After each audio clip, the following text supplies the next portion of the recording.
Hello, my name is Tina Chang, and the poem I wish I had read is called The Gift by Leon Lee.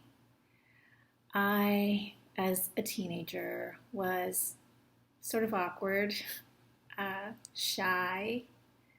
I did wind up having a good number of friends, but it was through a lot of hard work and dedication to make those friends. I also had a huge interior life. I loved to be alone. I loved to draw. I loved to write poetry and read poetry. But it really wasn't until a little bit later in my life, I was still a teenager, that I went to college. And in those college classes, those poetry workshops, is where my imagination completely came alive. I was so lucky to have extraordinary teachers who told me, "You're a writer," teachers who told me, "Keep going," teachers who told me that they saw exactly who I was, and they weren't afraid to tell me if I was talented or needed to just move forward with this as a career. In fact, one of my teachers pulled me aside one day to say, "Tina, you're not only going to be a poet, but you're going to be a teacher." And I became all those things that he said I was going to be, but he saw it first. So the poem that I'm going to read, which is Leon Lee's The Gifts, was introduced to me also in school, but this time in graduate school.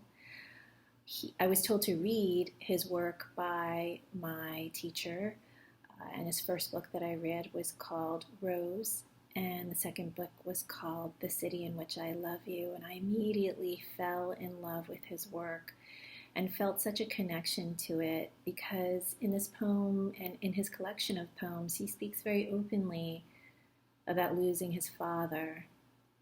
I lost my father when I was 2 years old, and it put a place in me that felt so lonely. But through my poetry, I was really able to express that loneliness, but it didn't really feel affirmed. It didn't really feel right until I read Leon Lee's work, because he was the first Asian American poet who I was ever really exposed to. And it made me feel, wow, he's writing about his dad too. That means I'm given permission to write about what I would like to write about. And in this poem, a young boy feels so close to his father. And that memory of him and his father when he was a boy gives life to a strong, sensitive, kind man who then helps his partner, his wife, in the same kind and gentle ways that his father helped him. So you can see how this goodness is passed from one generation to another. I'd love to read you this poem. It's called The Gift by Leon Lee. To pull the metal splinter from my palm, my father recited a story in a low voice. I watched his lovely face and not the blade. Before the story ended, he'd remove the iron sliver I thought I'd die from.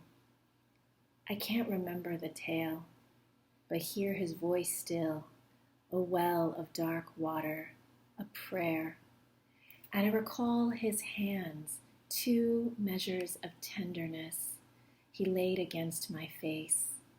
The flames of discipline he raised above my head.